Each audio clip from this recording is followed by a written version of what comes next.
சூப்பரான இட்லி செய்ய போகிறேன். நல்ல மெத்துன்னு இருக்கக்கூடிய இட்லி. அதுக்கு என்னென்ன தேவைன்னு பார்க்கலாம். 3 கப்பு இட்லி அரிசி எடுத்திருக்கேன்.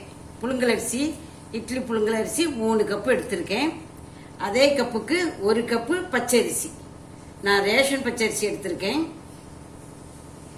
அதே கப்பில் ஒரு கப்பு உளுந்து, ஒரு 2 ஸ்பூன் ஜவ்வரிசி,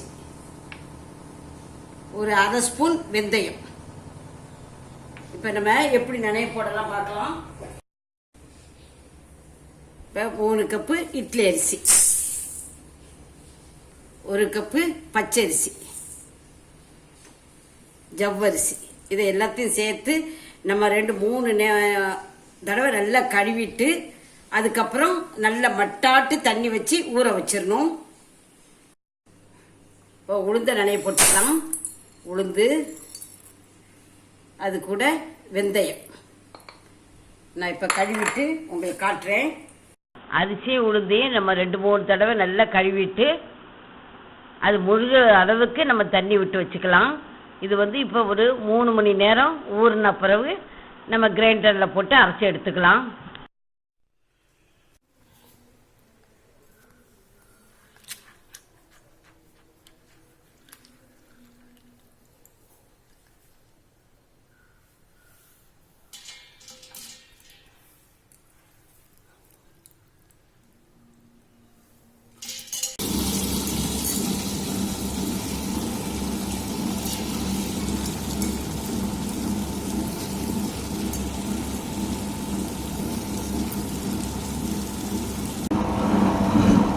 இது எப்படி ஃப்ளஃபியாக வந்திருக்குன்னு பாருங்கள். கொஞ்சம் கொஞ்சமாக தண்ணி விட்டு நமக்கு அரைச்சிக்கணும்.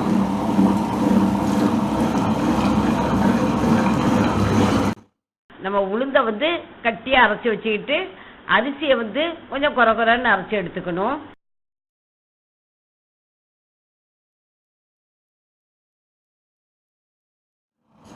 பாருங்க, நல்லா அரைஞ்சிருச்சு. இப்போ உளுந்தை நான் அரைச்சி எடுத்திருக்கேன். அரிசி அரைக்கிறத என்னால் வீடியோ எடுக்க முடியல. அதனால் நீங்கள் அரிசியை மட்டா தண்ணி விட்டு கொஞ்சம் குறைன்னு அரைச்சி எடுத்துக்காங்க. இப்போ நான் 2ஐயும் எடுத்து கலந்து வச்சுருக்கேன். நம்ம தேவையான அளவு உப்பு போட்டுக்கலாம். நான் அந்த கிரைண்டர் கழுவுன தண்ணியை எடுத்து வச்சுருக்கேன். மாவு ரொம்ப கட்டியாக இருந்தால் நம்ம கொஞ்சம் தண்ணி விட்டுக்கலாம். நம்ம கலக்கிக்கலாம்.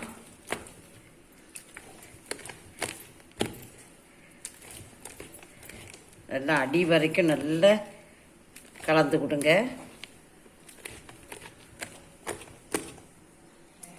மாவு இந்த பதத்துக்கு இருக்கணும். இப்போ நம்ம இது ஒரு 8 மணி நேரம் புளிக்க வச்சிடலாம்.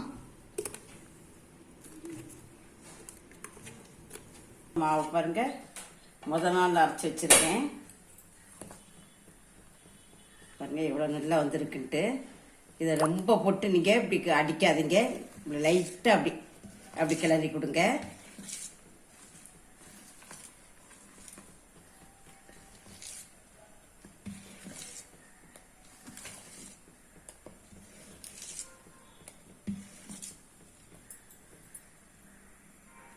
இப்போ நான் ஒரு இட்லி தட்டு வச்சுருக்கேன்.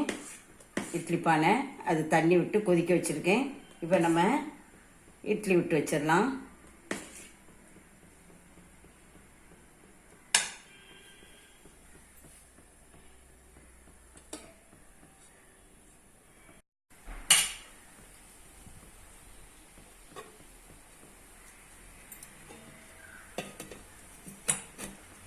இது ஒரு 8 நிமிஷம் வேகட்டும். வெந்த பிறகு நான் காட்டுறேன் எப்படி இருக்குட்டு.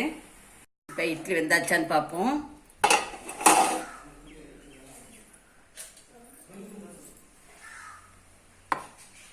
இப்போ வெந்துருச்சு. இப்போ நம்ம இதை எடுத்துடலாம்.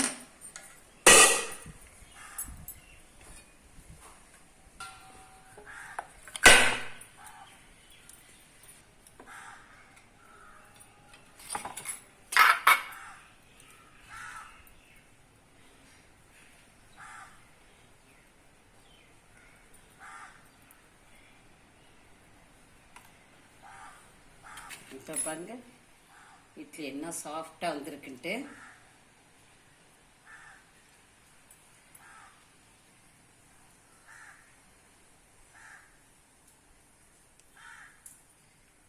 மாதிரி நீங்கள் இந்த அளவுலேயே செய்து பாருங்கள்.